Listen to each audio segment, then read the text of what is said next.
음악과 오디오를 즐기는 가이드 유튜브 우승영입니다. 처음이죠? 데스크탑으로 한번 들어보는 중이에요. 이 오디오벡터 R1 아르테 그리고 사이러스 i9XR 이미 그렇게 쓰시는 분들도 있는데 이렇게도 쓰라고 만든 제품이에요. 저희는 하이파이 중심으로 렉도 이만하고 스피커도 톨 보이거나 아니면 스탠드 위에 올려놓고 딱 좌우 대칭으로 넓이도 한 최소한 2, 3m 이렇게 스페이싱을 하고 시청자도 또한 그 정도 떨어져서 2, 3m 이상 떨어져서 이런 거에 익숙한데 또 어떤 분들은 한쪽에서 자 거실엔 큰 게 있어 내 메인 시청실은 큰 게 있고 딱 각 잡고 그 사이에 앉고 토인 주고 뒤에서 벽에서 뛰고 이렇게 듣는 한편에 아 나는 좀 책상 위에서 이렇게 꾸며놓고 들으시는 분들도 많습니다. 그리고 이 제품들은 사실은 그 사이즈를 감안해서 그 사이즈와 디자인을 그런 용도로 쓰라는 걸 감안해서 제작이 됐다는 것도 의외로 모르는 분들도 많고 저부터 그래요. 저도 이렇게 데스크탑에서 이렇게 쓰는 게 익숙하지는 않는데 이 제품들의 원래 용도 중에 하나는 이렇게 쓰라고 만들었다는 것도 한번 같이 살펴보려고 하는 시간입니다. 일단 사이러스 i9XR 이 제품은 늘 저희가 렉 위에 올려놓으면 얘를 이렇게 우리가 하는 풀사이즈 우리가 하는 오디오 하이파이 렉 여기 너무 어색하잖아요. 그리고 원래 그렇게 놓으라고 만든 제품이 아니에요. 그래서 전용 렉이 따로 있잖아요. 이렇게 슬림하게 올라가는 여러 단을 쌓도록 만든 그런 전용 렉도 있고 그런 거 말고 원래 우리가 하는 수평 구도의 그런 렉에다가 좀 쓰고 싶다 하는 분들을 위해서 또 그렇게 또 옆으로 폭을 2개씩 놔서 이렇게 만든 그런 렉도 있습니다. 여하튼 이렇게 책상 위에 딱 꽂아놓고 보니까 이게 원래 키보드 네스트 그러니까 위에는 모니터를 이렇게 올려놓고 키보드 밑으로 쏙 집어넣게 만든 여기에 쏙 들어가요. 되게 가까이서 이렇게 돌려가면서 그렇게 쓰라고 만들었구나 라는 또 이런 생각을 좀 해봅니다. 렉에 있을 때보다 존재감도 있고 이렇게 좀 직접 터치를 하면서 쓰는 그런 재미가 좀 큽니다. 비로소 이 제품이 좀 더 잘 보이기 시작했어요. 물론 사이러스 i9XR의 어떤 성능이나 이런 것들은 저희 많이 익숙하죠. 그거는 뭐 이거보다 훨씬 큰 스피커들도 드라이브하는 그런 인티앰프니까 그런 거 잘 알고 있는데 지금처럼 오디오벡터 R1 아르테 같은 스탠드 없이 데스크탑에 그대로 올려놓고 이렇게 놓으니까 스피커하고 비율도 잘 맞는 그런 구성이 되네요. 사이러스 i9XR 여러 번 설명을 드렸죠. 이 제품의 성능을 복습 한번 해보면 원래 성능은 91W 출력을 내는 앰프죠. 특이하게도 이제 90W도 아니고 100W도 아닌 91W인데 6오hm 기준 측정이죠. 그래서 저희 8ohm으로 하면 한 7, 80W 정도 나오는 그 정도의 출력을 가진 앰프인데 드라이브가 워낙에 뛰어납니다. 굉장히 정갈하고 특히 베이스, 굉장히 큰 스피커들의 베이스를 단정하게 만드는 거로 유명해서 이 앰프의 특색을 디자인과 함께 처음에 오해를 많이 할 수가 있는데 원래 이 앰프의 그 어떤 컨셉 자체가 정확하게 내는 데 있습니다. 그리고 이렇게 우락부락하고 큰 앰프들하고 좀 거리를 멀게 해요. 그렇게 하고 이 디자인 자체를 뒤로만 길게 만든 그런 구조를 하고 있습니다. 그래서 사이러스 앰프의 최신형 아직 프리파워가 그 XR 버전이 안 나왔으니까 현재까지는 제일 플래그십인 그런 제품이죠. XR 버전은 프리에 들어있는 프리 XR 그 회로가 그대로 들어왔기 때문에 이제 XR이라는 명칭이 제품 인티에도 붙었고요. 이게 최단거리 전송인데다가 고순도 전송을 하는 그런 프리단이 일단 유명하고요. 그리고 DAC를 탑재하고 있는데 DAC가 룬 인증을 받은 룬 테스트를 거친 그런 DAC. 그러니까 스트리머에서 룬 인증을 받은 룬 서티파이드 스트리머가 들어오면 그거를 그대로 컨버팅하는 프로세싱하는 그런 DAC를 탑재하고 있다는 그런 의미죠. 해상도가 높습니다. 32비트 384kHz DSD도 256까지 재생을 하는 아주 뛰어난 거의 최고 수준의 DAC를 탑재하고 있고요. 그리고 이 프로세서에 걸맞는 아주 뛰어난 DSP를 탑재하고 있어요. 그러니까 총 7개 필터를 적용할 수 있습니다. 여기 보면은 필터라고 있죠. 이거를 바꿀 수가 있는데 이 필터가 한쪽 벡터는 슬로우 오프, 빠르게 아니면 느리게, 패스트 롤오프, 슬로우 롤오프, 그리고 한쪽은 이 리니에러티를 두 가지 또 지표를 줘서 서로 2개씩 있는 걸 서로 곱하기 해서 7가지 조합을 만들어냅니다. 그런 필터를 써서 본인이 원하는 어쿠스틱이나 질감 같은 것도 그렇게 차이가 나게 할 수 있죠. 소리의 느리고 빠르기 그 다음에 이 선형성을 바꾸는 거니까 그런 거를 본인이 원하는 대로 바꿔서 들을 수 있는 그런 필터가 역시 탑재되어 있는 것도 이 제품의 장점 중에 하나입니다. 그리고 전용 PSU XR 파워 서플라이를 붙일 수 있다는 거. 네임 오디오랑 좀 비슷하죠. 근데 파워 서플라이를 별도로 붙이게 되어 있는 제품 특징이 파워 서플라이 붙이면 다시 뛰기 힘들다는 거, 그걸 아마 많이 아실 거예요. 파워 서플라이 붙이면 이 제품이 또 순간 엄청난 앰프가 되죠. 이게 바로 아래에 있는 7XR하고의 또 묘하게 계급 차이를 뒀어요. 7XR은 파워 서플라이가 별도로 없고 9만 그렇게 쓸 수 있게 만든 그런 또 계급 차이가 좀 있습니다. 그리고 스피커 오디오 벡터 R1 아르테. 아르테 버전들은 옵션들이 많이 다르죠. 뒷모습부터 다릅니다. 뒤에 보면 이제 프리덤 그라운드라고 해서 플러스 마이너스 터미널 외에 하나가 더 있어요. 이거 안에서 생긴 에너지를 밖으로 전용 케이블을 뽑아서 앰프 연결하면 잔여 에너지를 소진하게 하는, 이거의 차이가 써본 사람들은 또 큰 차이가 있습니다. 원래는 대형 스피커들을 대구경 스피커들에 쓰는데 오디오 벡터는 똑같은 디자인에서도 밑에서부터 이제 쭉 시그너처부터 아방가르드 그리고 아르테 버전, 아르테 버전에만 그 프리덤 그라운드가 있어요. 여하튼 뒷모습에서도 그런 단자가 하나 더 추가되어 있는 그런 제 최상위 버전이라는 거. 그리고 AMT가 좀 다릅니다. RAMT, 아르테에만 쓰는, 얘가 좀 더 입체감을 주는데 많이 기여를 하죠. 그래서 오디오 벡터의 수많은 옵션 중에 아르테 버전에만 들어가는 이 사운드 인핸스먼트 컨셉이라고 해서 이게 스테이징을 좀 더 많이 띄워주는 그런 옵션. 그리고 NES라고 해서 이게 프리덤 그라운드랑 관련이 있어요. 기본적으로 프리덤 그라운드를 사용하고 안 하고를 떠나서 노 에너지 스토리지라고 그래서 세 군데만 이렇게 부착을 하게 돼 있잖아요. 일단 유닛의 동작이 인클로저하고 서로 진동이 서로 관여하지 않게, 그 공진 자체가 서로 영향을 주지 않게 하려는 그런 것들도 얼핏 보면 똑같지만 아르테 버전에만 적용되는 옵션이고, 그리고 이제 극저온 처리한 영하 283도인가 그렇게 단자들 처리한 그런 방식으로 극저온 처리의 효과들은 많이 알려져 있죠. 다이나믹스나 미세 표현 이런 것들의 이득이 크게 있습니다. 여하튼 그런 것까지 끌어올린 최고급 옵션이 다 들어간 R 시리즈의 막내죠. 그리고 아시겠지만 이렇게 뒤로 곡면 처리한 이런 인클로저에 들어있고, 그 오디오 벡터의 품질 자체는 여러 번 설명드렸지만 한 부분 정교하게 만듦새가 대단히 뛰어납니다. 마감도 그렇고, 이거를 좀 더 근거리에서 볼 수 있는 그 데스크탑에 설치해 놓은 아론 아르테를 오늘 살펴보고 있습니다. 음악 한번 들어볼까요? 근거리에서 저희 한번 녹음도 해보고 이 책상 앞에서 들으면 어떤 소리가 나는지 함께 들어보시죠.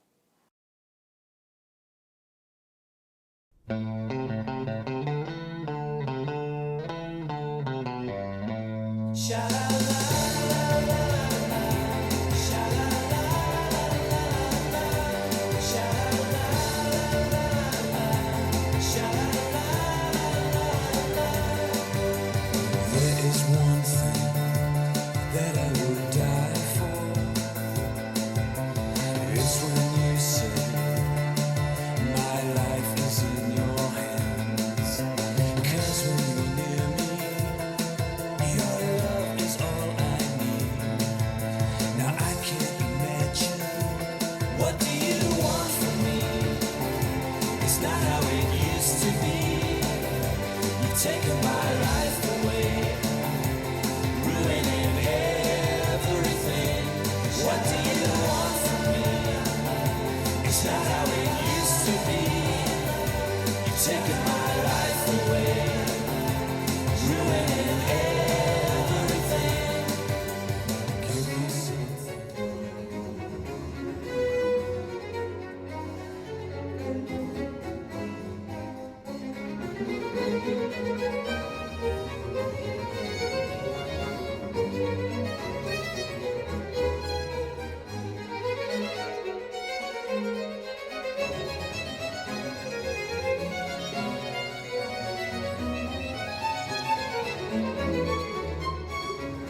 smile can't disguise the look of love is saying so much more than words could ever say. And what my heart has heard, well, it takes my breath away. I can hardly wait to hold you, feel my arms around you. How long I have waited just to love you now that I have found you. 네, 책상에 앉아서 듣는 이 데스크탑, 이 데스크파이 형태로 들어보면 장단점도 있지만 새로운 것들이 많이 발견되죠. 이전에 사실 어렸을 때 이렇게 들어본 적들이 있거든요. 근데 하이파이를 이렇게 들어본 거는 아마 어떤 분들은 책상에서 일상으로 듣는 분들도 있어요. 뭐 이렇게 모니터 하시는 분들도 있고, 나는 그냥 요 공간에서 대부분 음악을 듣는다, 이런 분들도 상당히 많거든요. 근데 반대로 이제 거리를 멀리 두고, 아까 말한 스피커를 멀리 두고 뒷공간을 띄고 이렇게 배치를 해놓고 듣는 그런 일반적인 환경에 익숙한 분들이 이렇게 데스크파이를 따로 들을 일은 의외로 많지 않습니다. 그런 구조를 좀 갖춰서 의지를 가지고 이렇게 뭐 서브 시스템, 그 다음에 데스크 시스템을 이렇게 따로 꾸미지 않는다면 많지는 않은데, 해보면은 이런 장점이 있어요. 안 들리던 게 들린다는 거죠. 스피커라는 건 거리가 멀어지면 좀 안 들리는 것들이 당연히 있습니다. 근데 일단 물리적인 거리가 가까워지니까 안 들리던 소리가 들린다는 거, 그게 첫 번째고, 두 번째는 좌우 채널이 좀 더 명확하게 구분이 돼요. 심지어 스피커의 중심으로 다가갈수록 좌우가 좀 더 분리가 될 거 아니에요. 스피커의 거의 중앙까지 와서 이렇게 듣는다고 가정을 한다면, 거기서부터 약간 헤드폰에 가까운 그런 소리가 되어 갑니다. 헤드폰은 물론 헤드폰과는 달라요. 헤드폰은 이 오른쪽 스피커가 오는 소리가 왼쪽에 안 들리고, 반대로 왼쪽 스피커가 오른쪽 귀에 안 들리는, 그게 좀 일반 스피커의 어쿠스틱하고는 다른 건데, 그런 부분을 뺀다면 헤드폰에 점점 근접한 그런 소리들, 밀폐가 안 돼 있을 뿐인 그런 헤드파에 가까운 소리를 들을 수 있어서 좌우 채널 구분이 좀 더 선명하게 들린다는 거. 그래서 예를 들어서 바의 두 대 바이올린 합주곡을 들어보면 좌우의 연주자의 스타일이 좀 다르게, 음색이 서로 다른 바이올린을 연주하면 이런 것들이 재밌죠. 이제 지금 저희가 녹음한 들어본 이 곡이 앤드류 맨치하고 레이첼 포저가 연주하는, 왼쪽이 레이첼 포저고 오른쪽이 앤드류 맨치 같은데, 서로 쓰는 바이올린도 다르고 뭐 서로 음역대도 다르지만 스타일도 다른 이런 부분들, 이런 걸 듣기 되게 재밌습니다. 그리고 좀 더 또렷하게 음상이 잘 보이는 거, 그리고 미세한 신호들이 이렇게 한 2, 3m 거리를 두고 들을 때보다 잔향이나 이런 건 짧아지지만 더 잘 들린다는 거, 좀 아까 말씀드린 대로 그런 거 아주 재밌고요. 그리고 책상에서 그냥 편하게 즐길 수 있는 그 모나코 같은 곡, 이런 곡을 그냥 통칭 모던 락 브릿팝이라고 하지만, 이 90년대 곡인데 유명한 맨체스터 사운드를 대표하는 뉴오더의 그 특유의 베이스 라인 같은 게 살려 있어서 이런 곡들을 이렇게 근접해서 들어보잖아요. 그러면 이 댄서블한 곡이, 이게 뭔가 좀 더 사람을 이렇게 흥분시키는, 책상에 앉아있기 좀 아까울 정도의 그런 사람을 업시키는 이런 느낌들이 멀리서 들을 때랑 느낌이 달라요. 멀리서 들으면 이런 베이스 다이나믹을 듣는 재미로, 쿵쿵거리는 재미로 듣지만, 이런 곡을 가까이서 들으면 또 베이스를 잘 제어할 수 있어야 되지만 좀 묘한 흥분을 좀 더 고조시키는 그런 효과가 좀 있어요. 참고로 여기 지금 보면 이게 책상에 이런 걸 쓰면 정말 좋은 게, 아이소 어쿠스틱에서는 데스크탑용으로 이게 아페르타죠. 이런 걸 쓰면 데스크파이 할 때 참 좋습니다. 뭐 책상이 튼튼할수록 좋은데, 책상을 튼튼하게 하는데 한계가 좀 있으니까 이런 공진 제어, 베이스 음이 공진이 일어나지 않게 잘 제어해주는 이런 거 굉장히 유용하죠. 데스크탑으로 음악 들을 때. 그래서 이런 모나코 같은 곡 듣기에도 아주 좋았고, 되게 편안한 곡 들을 때도 이게 가까워져도 이게 이제 어떤 스피커하고 앰프의 조합이자 성능인데, 거리가 가까워져도 귀가 피곤하지 않은 거 있죠. 뭐 물론 곡 자체의 해상도나 그 어떤 편안한 분위기를 주는 그런 곡의 원래 녹음들, 이런 것들이 받쳐졌을 때 얘기긴 한데, 지금 들은 Look of Love 같은 곡을 들어보면 이게 근거리에서 들어도 편안한 느낌을 주는 거는, 멀리서 들을 때 이런 어쿠스틱으로 감싸온 듯한 느낌하고는 좀 다른, 좀 더 이 곡을 몰입하면서 생기는 그런 편안함이 있죠. 알론 아르테, 오디오 벡터의 알론 아르테를 이렇게 고품질로 들을 수 있다는 새로운 발견을 할 수 있는 게 지금 저희가 들어본 이 데스크파이. 좀 더 이 데스크파이에 어울리는 거는 사실은 사이러스예요. 이 i9XR. 이게 가까이서 이렇게 터치를 이렇게 좀 편하게 해보면서, 그리고 뭐 조작도 이렇게 볼륨 노브도 이제야 비로소 이게 이렇게 근거리에서 작동을 시키게 볼륨도 이렇게 만들었구나, 이런 것들에 대한 비율에 대한 새로운 발견. 아주 잘 어울립니다. 좀 더 매력이 잘 느껴진다고 할까요? 이 제품은 이렇게 써야 되는 거구나라는 생각이 듭니다.